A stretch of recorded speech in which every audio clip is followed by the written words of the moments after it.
Mormon Mental Health podcast is a production of the Open Stories Foundation and relies on donations from its listeners like you. To help keep this podcast alive, please consider becoming a monthly subscriber. Any amount will make a difference. You can click the right-hand donate button on mormonmentalhealth.org. All contributions are tax-deductible within the United States and go towards podcast production and building community support and program development for Mormons on various paths and journeys. Thank you for listening.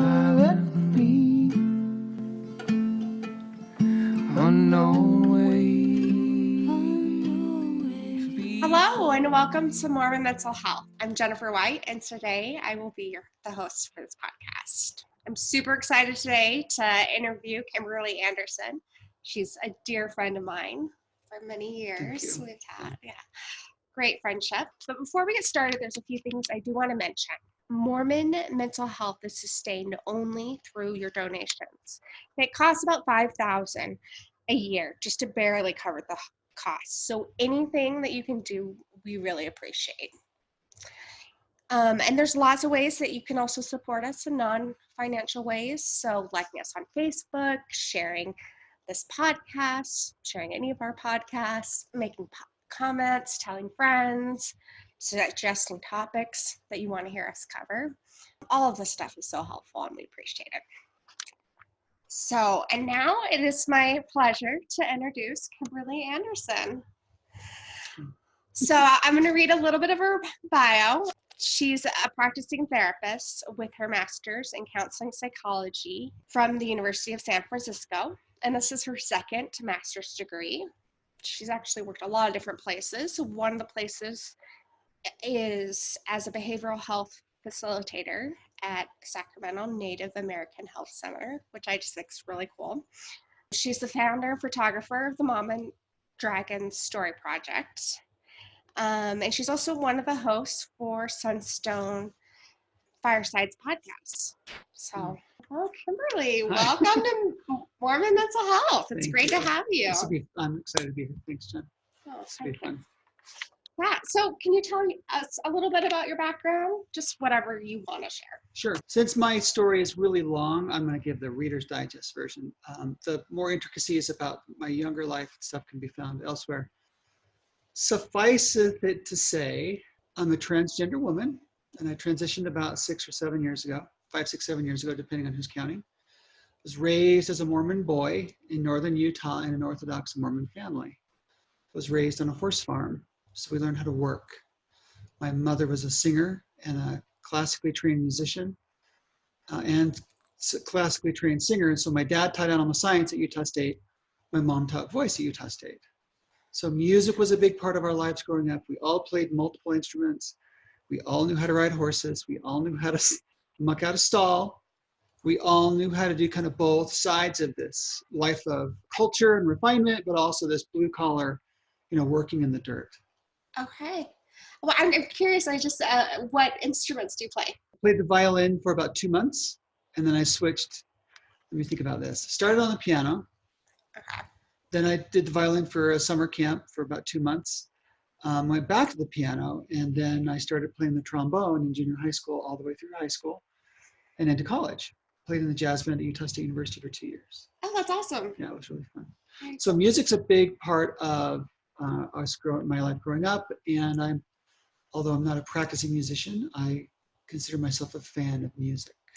I think music is very therapeutic. Absolutely. Like I use it for my own self-care, and it's just helped me a lot. There's been times where I've been struggling with different issues and like choreographing a dance or even certain songs, like even pop songs will just speak to me. And that's a really great way to do it, like because your body is moving and it's this whole other level of therapy. They even have a degree actually in dance therapy. Well, so there are degrees in art therapy, music therapy, dance therapy, equine therapy. Yes. There's a degree in any kind of therapy, as we know. Yes. My degree's in marriage and family therapy. So that's kind of a brief little synopsis within the context of Mormon mental health. It might be interesting to know that raised in an Orthodox Mormon household, I did serve a mission, got married. We've had 2 children, and our marriage lasted roughly 20 years. My children are ages 24 and 21, and they are now on their own path of education, spirituality, family life, whatever, context we want to talk about. Their path is now their own. I'm well aware that they don't really need my hands-on day-to-day the way that my children do when they're younger. Okay. And so I'm giving them a lot of freedom. Let me back that up. That's such bullshit. I'm not giving them any freedom. I'm honoring their path in the same way that I hope and I expect that they honor my path. Okay. So respecting maybe space that they may want right now, and that might change. And not even maybe respecting it, but 100% respecting Yes. it. Our relationship is very fractured right now, but I have about a 35-year arc. Let's talk about a 35-year plan to reconcile and get to know my kids a little bit better, because they will know me longer as Kimberly than they will as their father. And one of the things, I mean, just because we've had so many conversations Mhm. around this, and I just really respect, I just think it's amazing how much empathy you've been able to give to them, even when it's been really kind of hard for you and unfair in a lot of ways, but just you've really kind of honored them and giving them more empathy than a lot of us would probably. Thank you. That's kind of you to say. So what was it like for you as a trans person growing up in that and even figuring out where, because that probably was a process of knowing things weren't right, Mhm. but not knowing what it was. And then when you figured that out, and then growing up in the Mormon church and going to church and what that was like. So growing up in the church, growing up in Cache Valley Oh, yeah. in the 70s and 80s and 90s, there was no language about gender identity. There was no language about sexual attraction. There was really only the word gay or fag or homosexual. That was really all we knew, was a word, but we didn't have any context. We didn't know any gay or lesbian or transgender people. We didn't know them. We would hear about them in school. We had heard a rumor that this person was gay, but I don't know that we really even knew what that meant, because we just didn't have the language. Yeah. We were very closed. Libraries didn't have books. Growing up in a Mormon community in Cache Valley, it's hard to find any kind of resources as far as printed material. Certainly no internet. This is pre anything.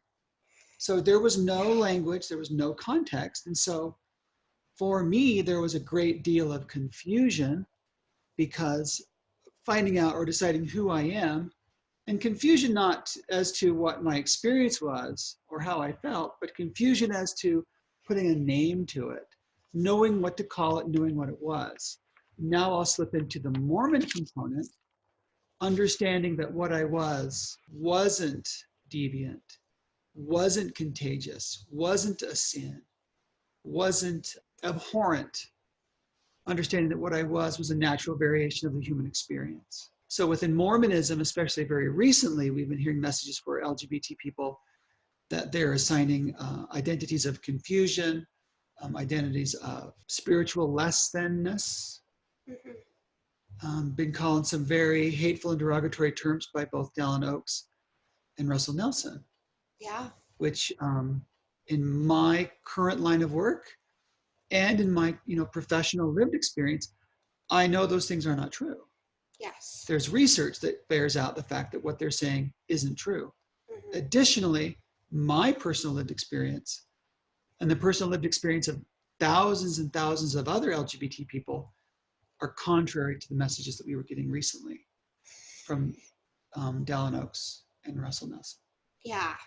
So we've had a couple of problematic talks. A lot of my clients, I hear their hurts about this, Mm-hmm. and I've sat with them in their tears, and that's valid. This is hard stuff. Well, it is hard stuff because we're told we're going to hell. I mean, not to be too blunt, we're told that we can't achieve the highest degree of salvation, highest degree of exaltation. We're taught that we will be changed. We're taught that we will not be the way we are now after we're dead. And for a person that's queer or trans, that equates to, I don't get to be me for eternity. So taking your identity away from My you. essential core of who I am will be taken away from me. That's what we're taught within Mormonism. Yeah. And that's painful. Right. Do you get to hear. be, yeah, it's incredibly painful. Very to hear. painful. Yeah. Like, I mean, if I would hate to be told that, you know, oh, I can't be X, Y, or Z. Yeah. That's core to your inner sense of being. Exactly. Right. Yes. Yeah. Yeah. So much of that. And then I hear these other messages from even friends, you know, oh, you just need to be more positive, and don't you see the positive changes? And while I want to honor their perspective, what would you say to that? So what I would say to that is, where's love coming in this? Are you starting this love? Are you starting this conversation with love? Are you ending the conversation with love? Is anything in the conversation about love, or is it all revolving around law, doctrine, And expectations? their experience. And maybe there's room for them to really try to have for them to be more positive by having empathy and listening to maybe an experience that's very different than theirs. Right. So we know that people are gay. Yeah. And we know that people are transgender. So we don't need to pathologize being gay or transgender. Yeah, not something people choose. No. It's who you are. We know that from science. But we do know that bigotry, non-acceptance, exclusionary stances, othering language, you can choose those things. Yes. And often those things do not start from a place of love. Yeah, a lot of times they've been taught too. And so it takes some work to change it. Well, it does. And so the one thing that I don't do is I don't argue doctrine. Yeah. Because arguing doctrine essentially is arguing for my existence. Yes. I'm way beyond that. I don't need to argue that I exist. Yeah. People that want to argue that I'm a real thing, that I'm a real person, that what I experience is a real variation of the human experience. People that want to argue that, I don't do that, because people that want to argue that essentially negate who I am. Yeah. Yeah. And one of the things I love that you've done is the Mama Dragons Project, and how powerful that was, just to give people a space. Will you tell us a little bit about that? Yeah, it's the thing that pushed me towards becoming a therapist, and I can explain more about that too. During my transition, I met several Mama Dragons. Yeah. And as I listened to their stories, I kept thinking that these are important things to be sharing. And so my career and my history as an educator, as a documentary photographer, I decided I needed to be the one to document and hold these stories. So we interviewed 37 Mormon moms, over 125 easily. I kind of lost track. Photographed each one of them. Each one of them has written me a 1,000-word essay that I've taken down to 500 words, and we've compiled it into a small print selection and also an internet Facebook page that individuals can use. Clinicians use it. Clergy are using it as a resource manual to give moms, often believing moms, a framework, a scaffolding, I guess that's a therapeutic term, of being able to accept, and through that acceptance, move through acceptance and into nourishing, cherishing, celebrating, loving, higher levels of acceptance, and not just staying in this idea or this space of tolerance or acceptance. I accept that there's a chair in the corner. When I get to the point where I can celebrate that there's a chair in the corner, that's language that's affirming. That's language that feeds your soul. But just saying that I acknowledge that you exist is the bare minimum. Yeah. I think in order to have those higher degrees of love, we need to kind of do our own work and be able to differentiate. Well, we need to get rid of our bias. Yeah. Especially if we're working as clinicians, especially if we're seeing LGBTQ youth. We need to scrub ourselves. And meet them where they're at. If we don't meet them where they're at, we are inducing trauma, therapeutic trauma, which is a thing. So the Mama Dragon Project took 3 or 4 years of my life. I lectured all over the West about this thing. And as my marriage was ending and as this new phase of my life was beginning, I was looking at what I could do next to have a career that would carry me through the rest of my life. Yeah. Having a career that could take me into old age. Yeah. 75, 85, if I'm lucky to live that long, I'll be able to be a therapist for a good 30 years. Yes. I did not see that path moving forward as a tenure track professor. Okay. So as I looked and I kind of talked to these moms that I've been interviewing, I said, what do you think about Kimberly becoming a therapist? Yeah. And I got nothing but an overwhelming positive response. So I enrolled at USF and began a 3-year project of becoming a marriage and family therapist. And now I am doing, I'm operating in various capacities for a bunch of different clinics. Still do work with individuals. I still do work not as a therapist with individuals as well. I still do a lot of suicide education and prevention. I still do a lot of crisis intervention. In fact, on my way driving to this interview, I'm in a suicidal crisis intervention with someone I've been working with for about 3 years. On the way here. Wow. Yeah. Yeah. This morning, I did the same thing with someone else. This is what I do. It's interesting how much this career as a therapist, I mean, I see this in my own life too, like really is part of our lives. Well, for me, it's inseparable. Yeah. For me, it's the thing that gives me a reason to live, raison d'être. I mean, there's nothing else for me right now. I'm not living for my kids. I'm not living for my former wife. I'm not living for my old self. I'm living for this new version of myself. And this new version of myself is all about service and helping people and spreading love. Yeah. In a therapeutic space, wherever I end up. It's what's keeping me alive, quite frankly. Which is important. It's very important. If I'm going to be effective and helpful, I have to stay alive. I would love to hear more about your journey, because I know that the work is so intense in grad school, and like, what maybe classes really like affected you, or professors. Kind of just start out with that part. It's an interesting thing, what happens to us when we go through school, graduate school, to be a therapist. Yes. The first day of the first class, my very favorite teacher, she ended up being my traineeship supervisor. She asked the class, she described the scenario of domestic violence, mom with young kids, poverty, et cetera, et cetera, et cetera. The mom's getting, verbally abused and physically abused. And she pops the question out to the class, what do you do? What would you do? And my hand shot up as high as it can go. And she looked at me, she spun on her heels and pointed at me and said, what would you do? And I said, I would tell her to get the F out. And my teacher, my teacher looked at me with this steely gaze and peered with that laser stare through my soul. And she said, you are not a therapist. Yeah, as a therapist, I work in domestic violence, and you can't become the bully. You can't replace the abuser by telling them what to do. It's about helping them decide what's right for them. Right. And not only that, but they need a good safety plan, because we know through statistics that most people, when things get violent or when they try to leave, not that they can't leave, but that we as therapists can help them with a good safety plan to help them through that, so that it can be successful and safe and it can not be harmed. Yeah. So in that moment, that must have been hard to hear, because that would have been my response too without the training. So what it forced me to do was to examine my motives. Yeah. Why am I here? Am I here for me, or am I here to learn how to be better with the client? Oh yeah.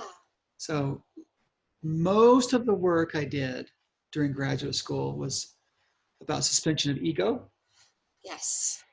Understanding my biases, understanding my triggers, becoming aware of my trauma timeline, and working through my trauma timeline in a way that was healthy and beneficial for me. Scrubbing. Of course, there's therapy that's involved as a student. Did your program require that? Our program did not require that. Okay, because a lot of programs do. Many programs do, and I wish that our program had. However, I do know that it can be a barrier. Yes. Yeah, how do you think it can be a barrier? Well, often if you're going to school, you're living in poverty. Yes. You might not be insured. Yeah. You may not have access to a therapist or a provider that's close to you. And so there are some significant barriers. And what's sad is it does affect certain jobs. Certain jobs, they will ask if you've had therapy, and that is a barrier if you want to work for the military. Right. that is just fascinating to me. That was my first aha moment. Okay. My trauma class was extremely beneficial for me because it made me really kind of examine my history Oh yeah. in a way that I'd never considered. It made me really work through my own trauma timelines, identifying what trauma is, what trauma I may have had, and how it could have affected me developmentally. Yeah. Lifespan development was also a huge class for me because, again, in this progress or this process of understanding who I was, knowing the things that had occurred to me at different developmental stages gave me some robust context for the way that I show up with people now. Okay. So I was able to finally understand my trauma, within the context developmentally of my life, Yeah. and then gain skills and tools and awareness to work through that and become more effective when working with patients and clients.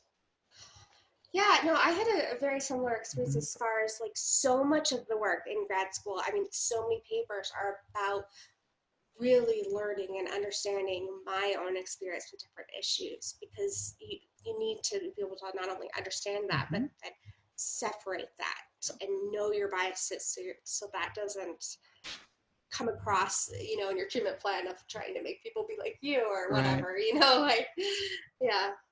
I know our class where we kind of dove into racial issues was big. We had a good cross-cultural class.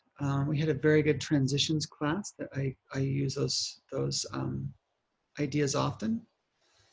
Learning about the James Marsh's stages of development was big for me. Specifically identity foreclosure. That's kind of a drum that I'm going to beat loudly for the rest of my life. We can, that might be its whole standalone podcast. Understanding suicidality, Oh yeah. both passive and active suicidality, understanding that within my own journey and being able to work through that was incredibly helpful. Human sexuality course was quite informative as well. I mean, I'm a gay, lesbian, transgender woman, and you'd think that I would know everything there is to know about sexuality. That is far from the truth. Yeah. Very far from the truth. And so that class on human sexuality was very educational for me. Yeah, I mean that happens to be one of my specialties, but I keep on thinking, oh yeah, I've been studying this for like past grad school for like 5 years now, and I keep on thinking, oh yeah, I have a handle on this, and then I'll go to a new conference and be like, okay, I have a lot more to learn.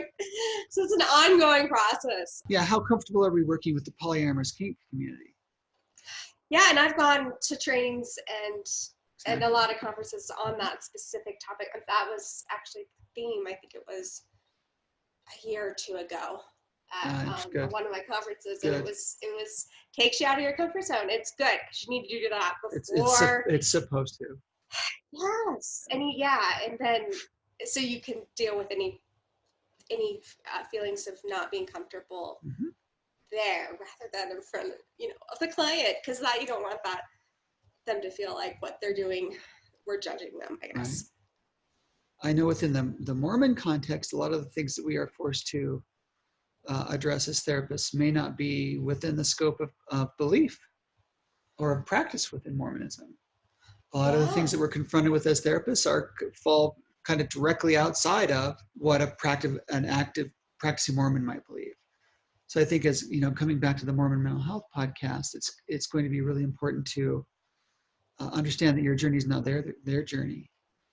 And these biases can be damaging. I hear a lot of stories about people or from people that have gone to therapy and they've gone to therapists that are active believing Mormons, and therapeutic interventions are not beneficial, they're not helpful.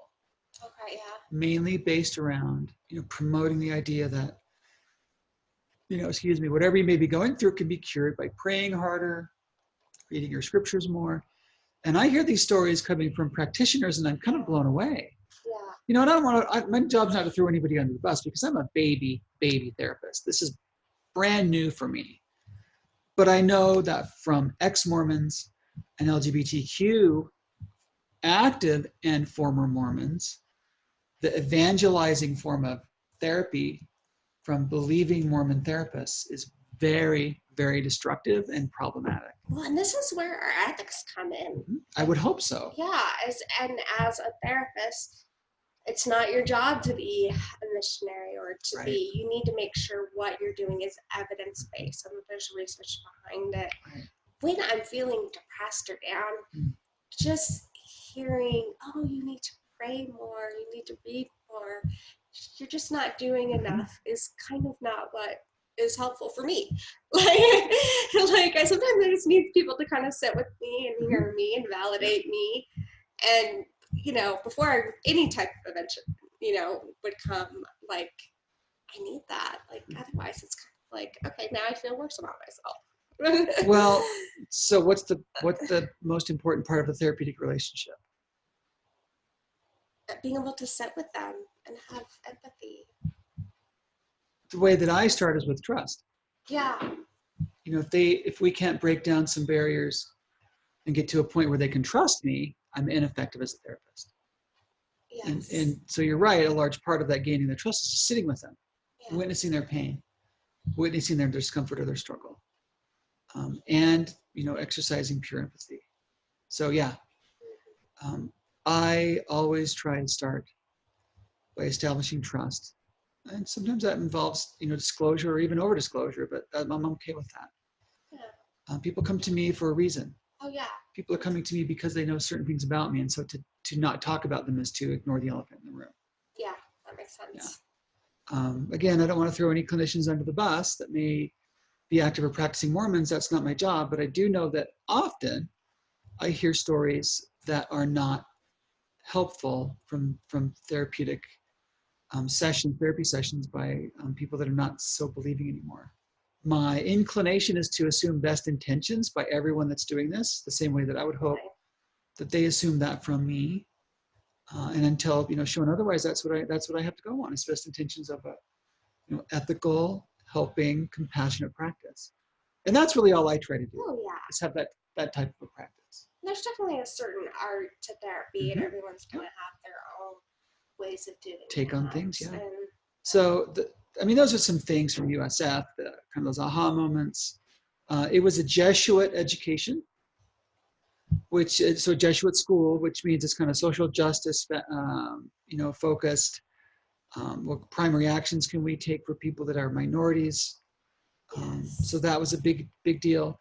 The thing that was interesting about my particular program, now people would think it was from the University of San Francisco, and they would think, or they might think, that it would be full of lots of LGBTQ programming or classwork or information. And there was myself and another transgender, gender non-binary student in the class. And we found that the education was not, queer and trans education was so lacking that we found ourselves intentionally bringing it into the session because we needed to make sure that the people in our cohort knew this about us. And we would petition the campus director, and we would petition and we would say, we need more of this in our curriculum. There isn't any. So they and I both, would teach a class in this or give a lecture or a presentation. And the students in the cohort were clamoring, we want more of this, we want more of this. So finally, our last semester, a fabulous professor, queer woman, came and gave a really beneficial course in human sexuality that was incredibly helpful to not only the cohort at large, but also to myself and to my friend, this transgender student. So, what about it did you find really helpful? The open space. I found it helpful that it was the professor doing the educating and not the students. Oh, yeah. That's always helpful. Yeah. Especially if you're in college, you're spending a lot of money on this. And the way that it was spoken to in very matter-of-fact, nonchalant ways, just was very normalizing. Oh, yeah. We normalized the kink community. We normalized polyamory. We normalized pornography. We normalized masturbation. We normalized, calling body parts what they is. This is a penis. This is a vagina. We normalized that process. Oh, yeah. We normalized sex. We normalized safe sex. We normalized language that is used. We talked about constant, continual consent and about how that is so important. There was so much of that education and that class that I didn't get as a young adult, certainly not as a young teenager growing up in Utah, that could have been very, very beneficial growing up, certainly within my marriage. Could have been helpful. Definitely. Yeah.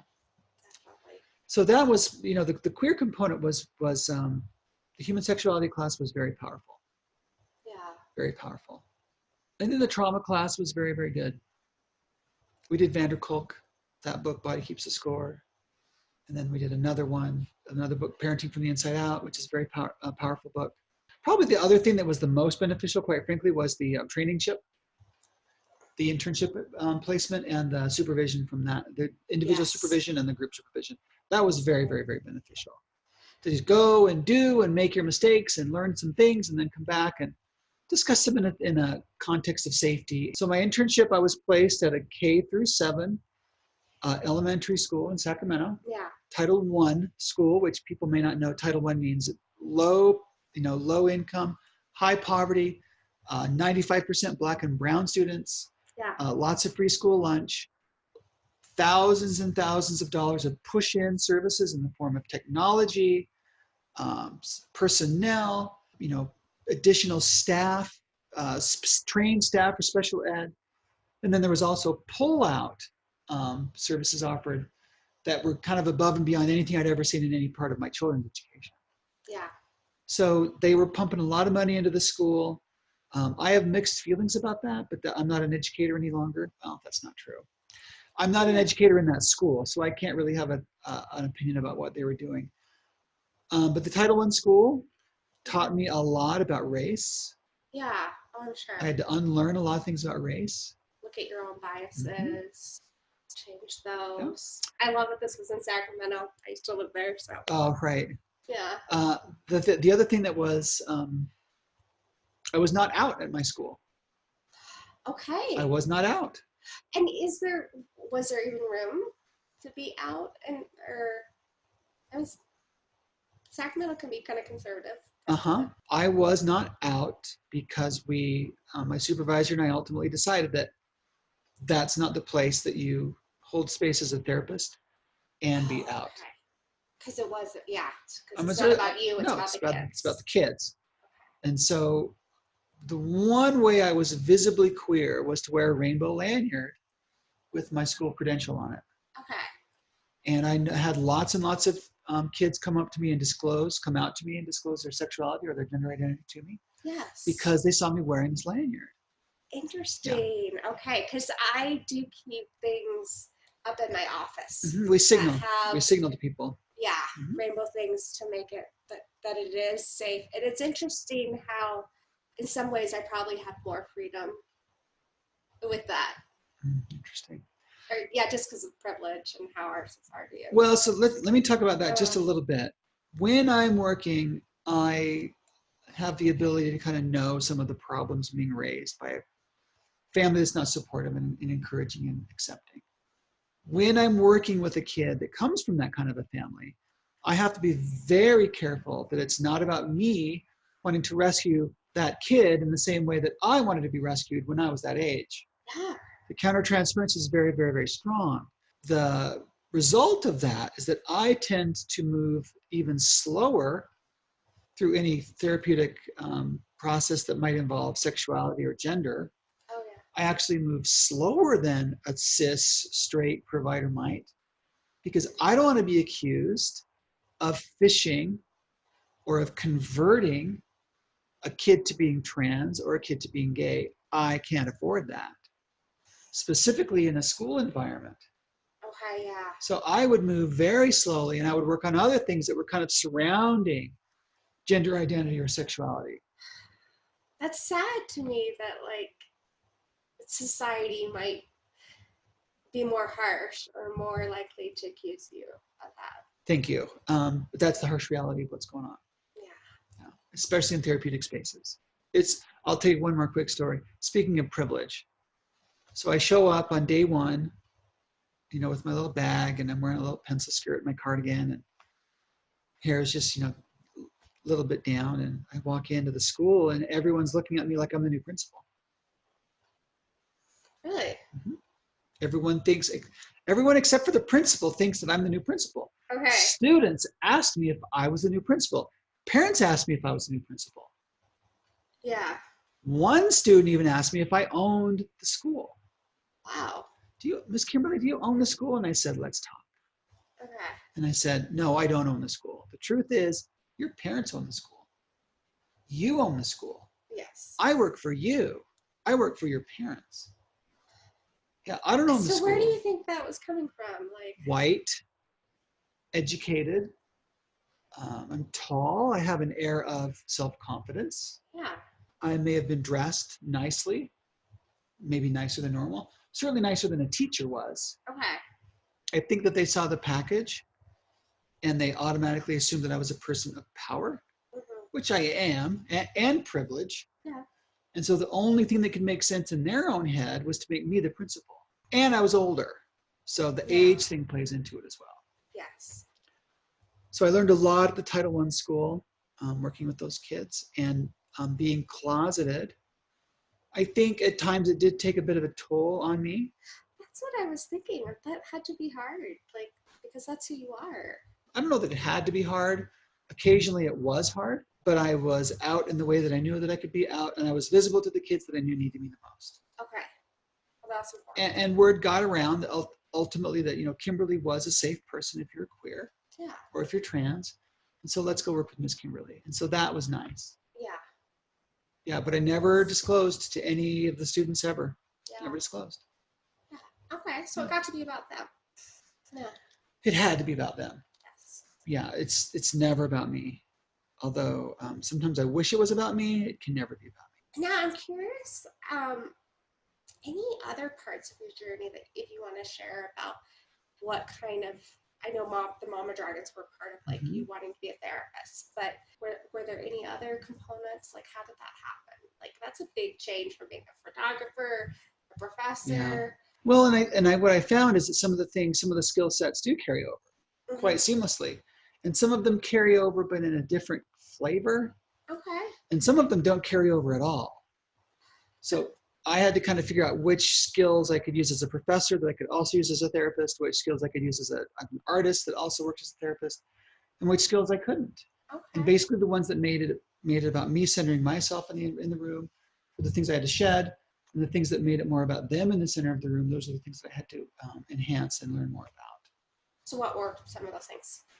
Telling them how things were going to be. I can't dictate to you a course of action.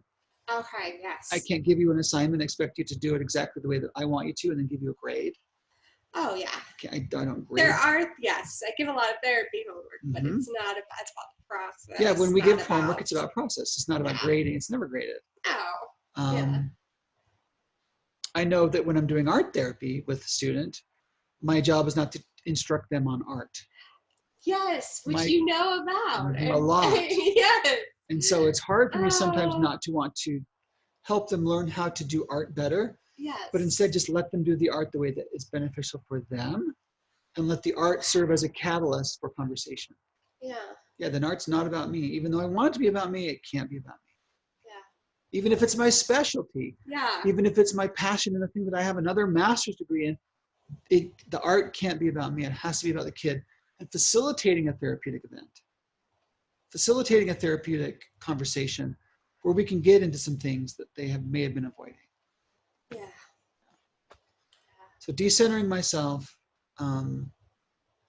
even in places where I am the center, especially in places where I am the center, intentionally decentering myself and making it about someone who's not centered. And that happens quite a bit, actually. Yeah. It's interesting how much, we have to write these treatment plans, like, at the very beginning, but really it's more of an art because they change. So, and you have to kind of renew them and So that reminds me of two other aha moments. I learned that assessment is an ongoing process. Oh, yeah. That it's not a one and done. I thought, what are you talking about? We we learn about them and we give them a treatment plan. And that's what? They shift and change and grow and move. Well, what? And really to expect anyone to be 100% honest, right. like I don't expect that the first session. Like I have to earn your trust.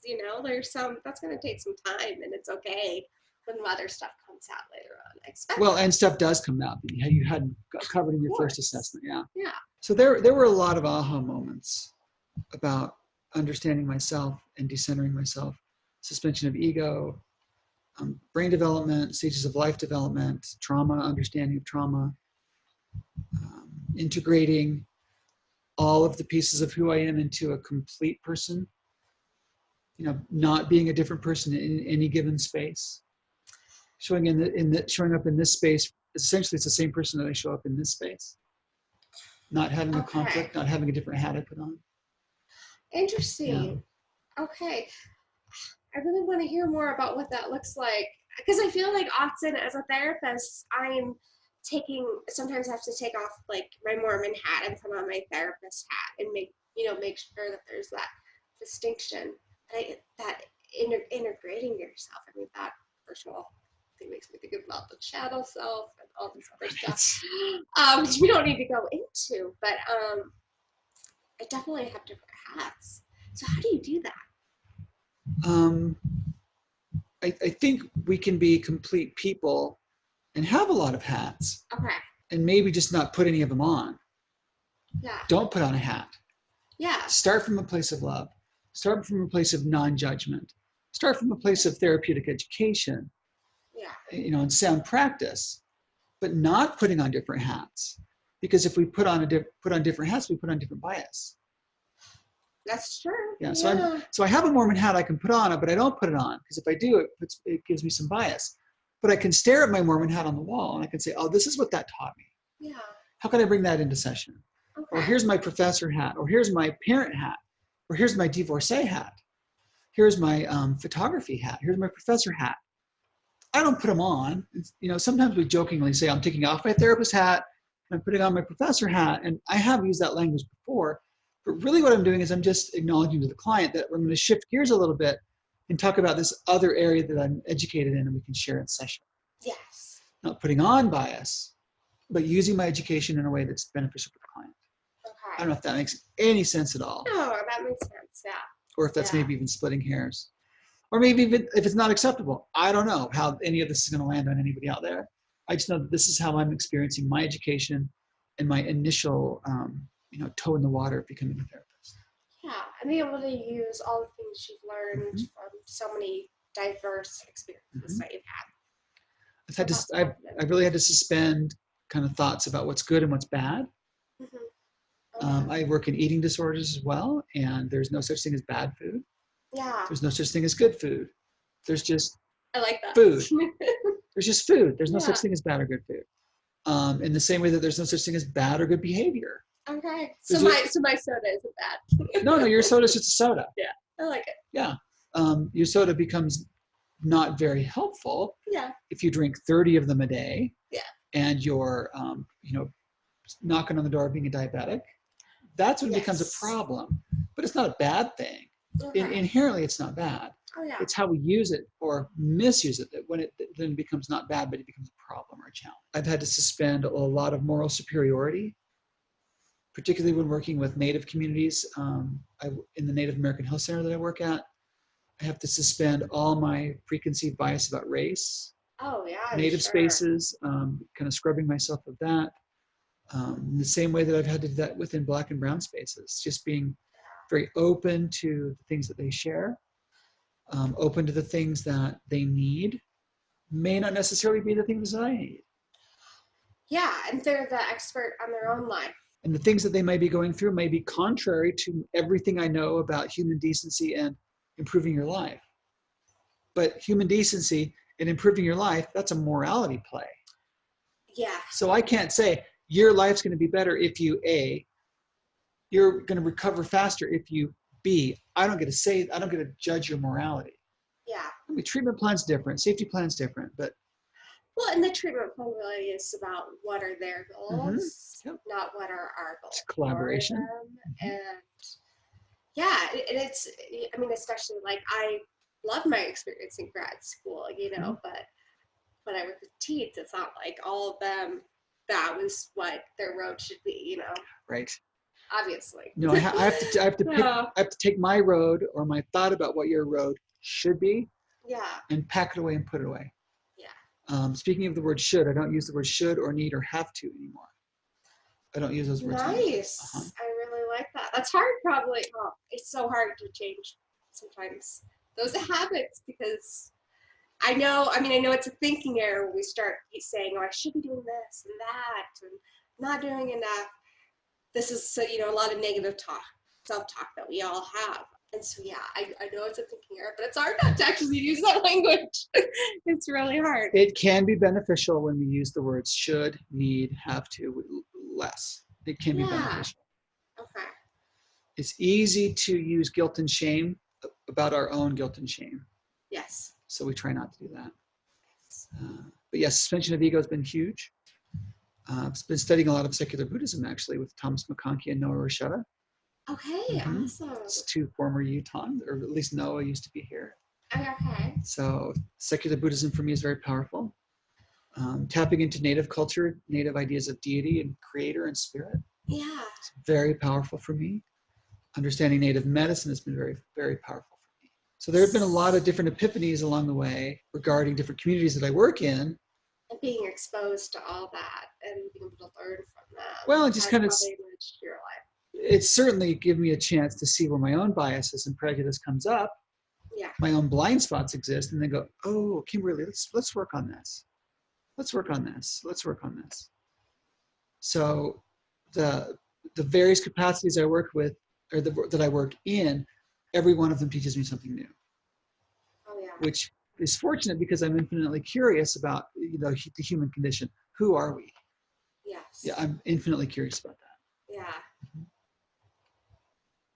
So what do you think? Who are we? Who are we? Yeah. We are animals, and we are training animals. We are animals with limbic systems right here, with a limbic brain that is programmed for messages of you're not good enough, you don't deserve enough, you're not worthy of love. It's buried in there deep, and that's our default setting often, so that when something comes along and triggers us, that's where we go. So what I think is most of the things that I see in sessions or in clinics or whatever space I'm in, most of the problems happen developmentally when children are very, very young. And it destroys our sense of who we are. And it can have lasting ripples and echoes into how we form attachment, relationship, how we show up in authenticity for ourselves, how we succeed at jobs, how we either lean into or retreat from any number of things. It can be, self-sabotage. Affect our attachment styles. Attachment is huge. Yeah. I'm not an attachment specialist, but I do know a great deal about attachment. Yeah. And what's so fascinating is how our brains, there is that how they are plastic. Oh, neuroplasticity, yeah. Yeah, there are things that we can change. And retrain our brain, yep. We're animals. And it's amazing how even people who've been through trauma can get through that. It does make it a little bit harder the earlier it's happened in your life. Primal wound is very difficult to work with.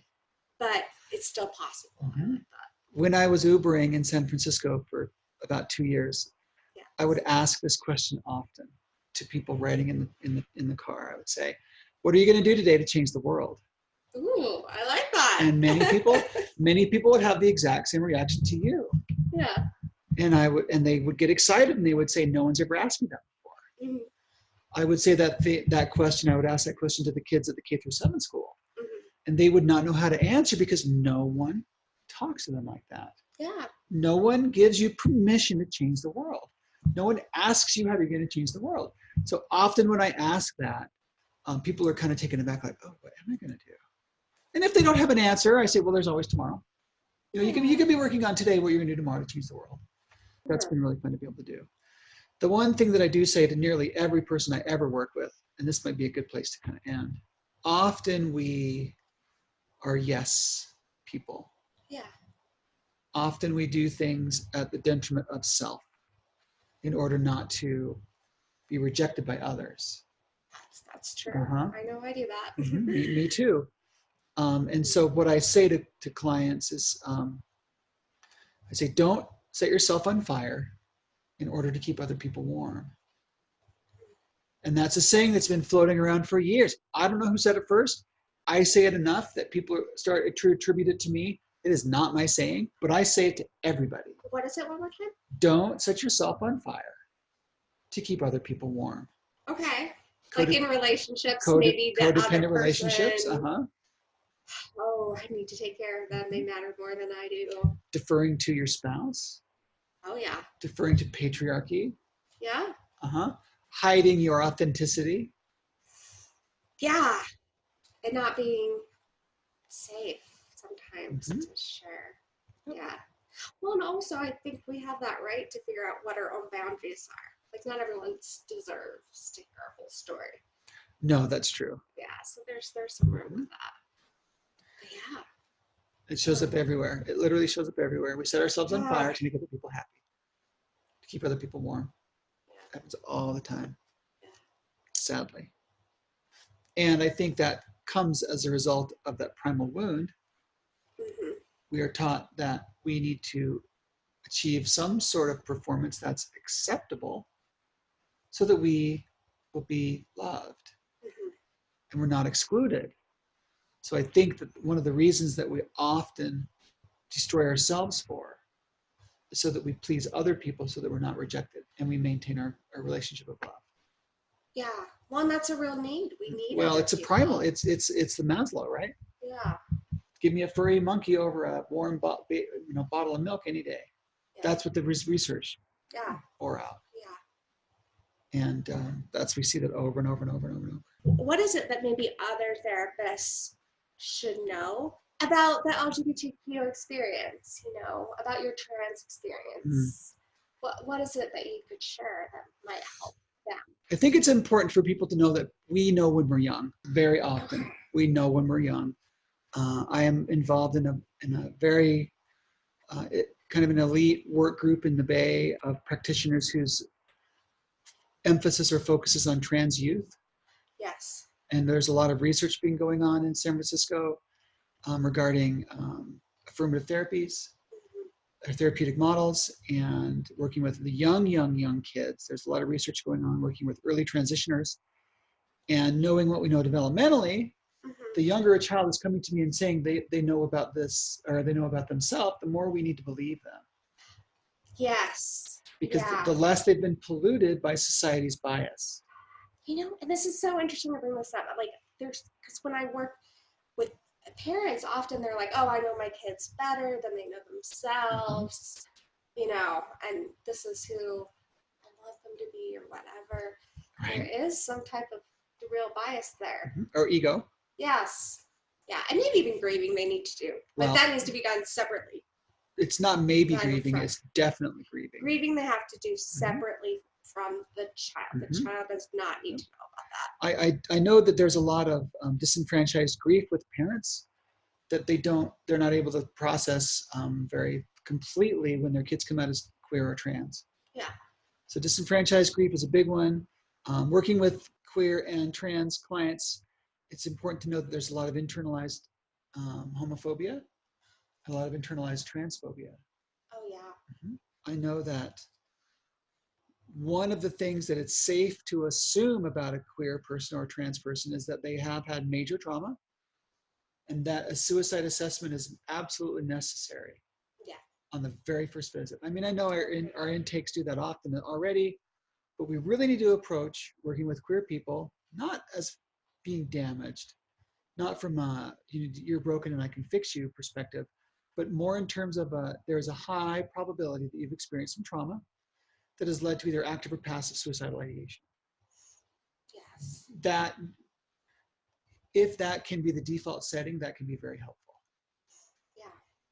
Not that we presuppose who they are. No. But we know the research bears out, statistically speaking, queer and transgender people have experienced trauma to levels that make them experience suicidal ideation. We need to just go in, when we hear about their identity or if they disclose their identity, we need to go in with a new lens of, we need to tackle this first. Oh yeah, not being afraid to talk about suicide and mention it. It doesn't increase like the likelihood that someone will do it. In fact, it's going to be helpful just to address it. And so I think one of the things that clinicians can do to break through that ice quickly is to signal. Yeah. How can I signal to my clients that I'm a safe space? I know, so on my little water bottle, I have, this is the transgender flag, the racial equality flag, and the queer flag all together. I have walked into clinics with this water bottle visible, and clients have looked at me and they've gone, yes. Yeah. Yeah. Just seeing this is enough to break through sessions worth of relationship building. Yes, it really is. Absolutely. So what ways can we signal, not in disingenuous ways, No. but what ways can we signal in authentic ways who we are in relation to working with queer and trans populations? Oh, yeah. Do we have cultural sensitivity? Do we have trauma-focused, queer-focused suicide training? And if we don't, call me, because that's what I do. Yeah. I've been giving CE credits in Sacramento for the BBS, training other clinicians in queer-focused, trauma-focused suicide and education and intervention strategies. Oh, that's so important. It's critical. Yeah. And it's amazing how many clinicians don't have this framework whatsoever. Yeah. I'm really surprised. Again, not passing judgment, because this is relatively new for a lot of people. So yeah, not passing judgment, but just kind of maybe realizing or understanding the complete lack of that type of education with many clinicians. Yeah. Yeah. Yeah, just because it does look different. You have to bring it up. It's more than just a worksheet. It's more than just an interview. It's more than just listening to a podcast. Oh yeah. It's a whole shift of paradigm of working with queer and trans youth, for sure. My next question kind of probably relates to this question, but like, what is it that a lot of times we have clergy that listen to this, whether they're bishops, stake presidents, or whether they're Mormon or not. What are some things that would be helpful for them to know?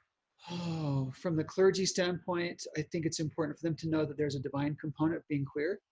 Okay. There's a divine component of being trans, that queer and trans individuals know innately about themselves. Yeah. That many clergy or religious institutions or religious traditions try to squash out of them.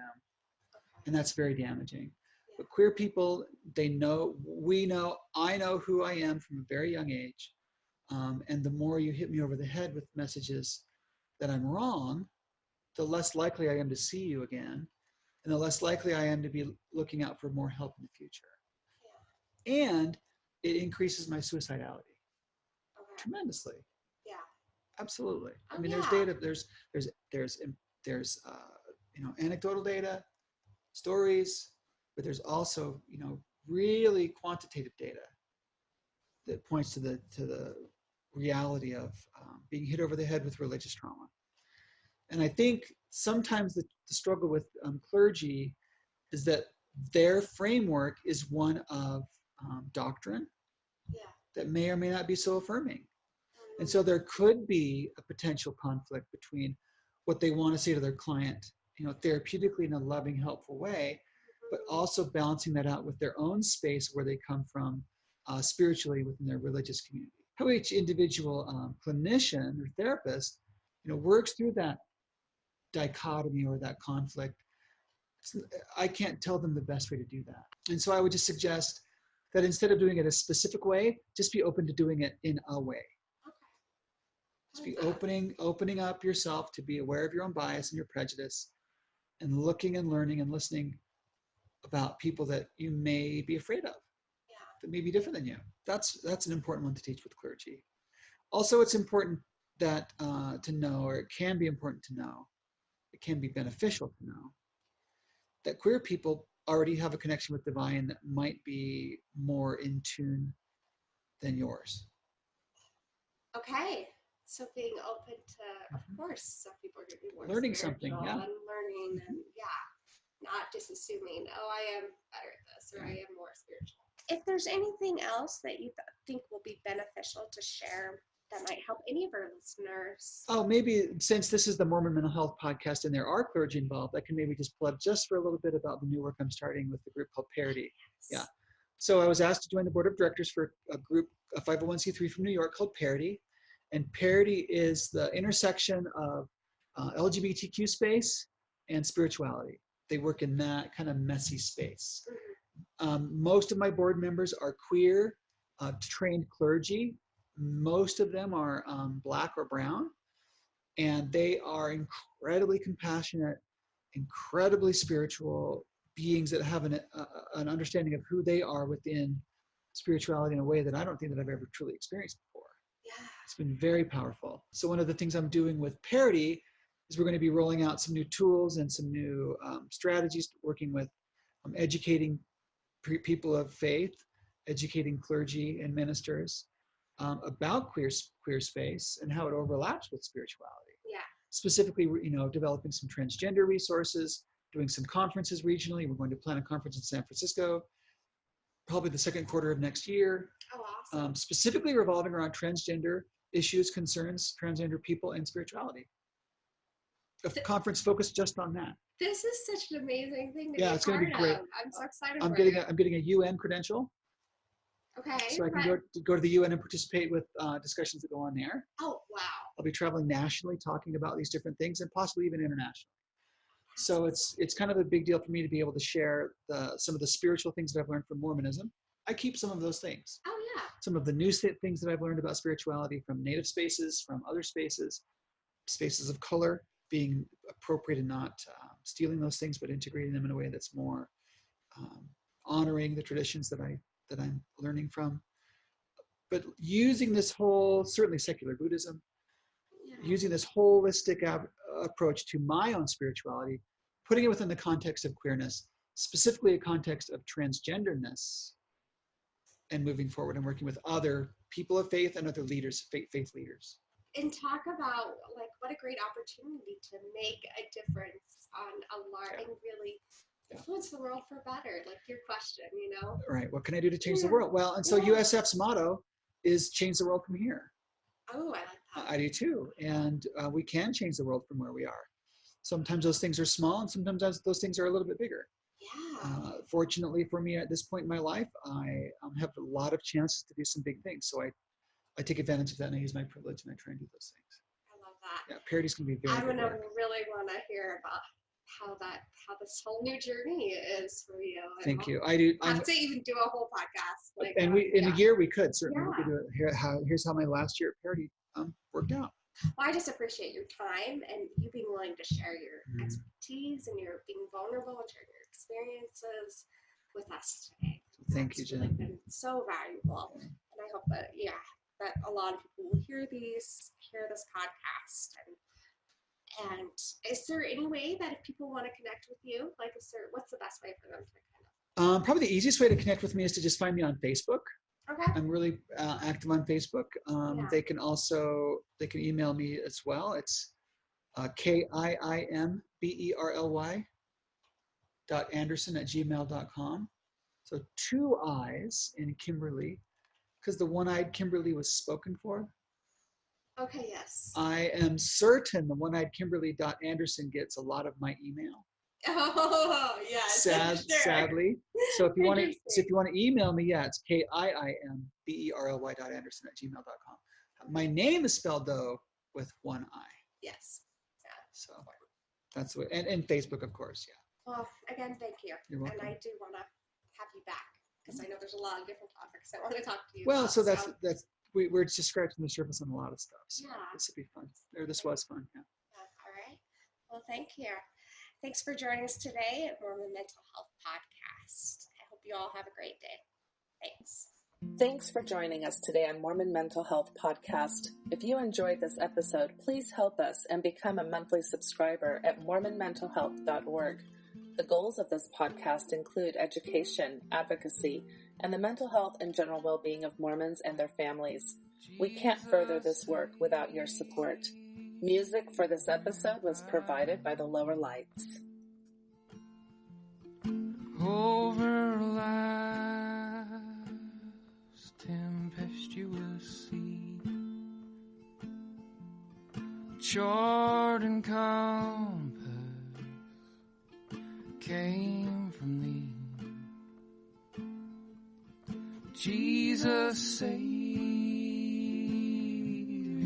pilot me. Unknown ways before me roll. Hiding rock and treacherous shoal. Chart and compass came from thee. Jesus, Savior, pilot me.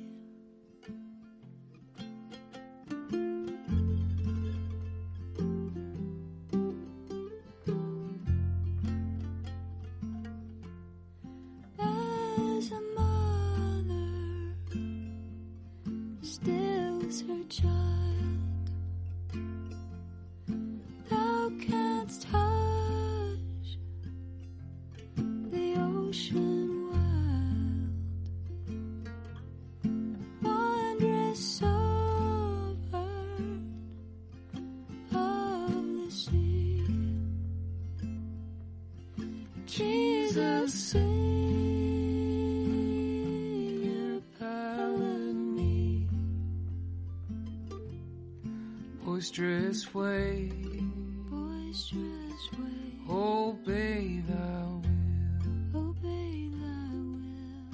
When thou sayest to them, be still.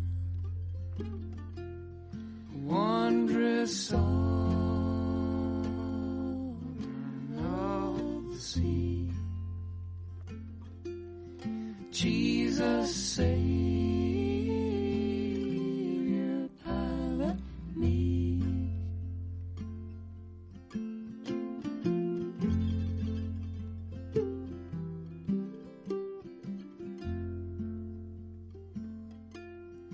When at last I near the shore, and the fearful breakers roar, may I hear thee say to me, fear not, I will pilot thee.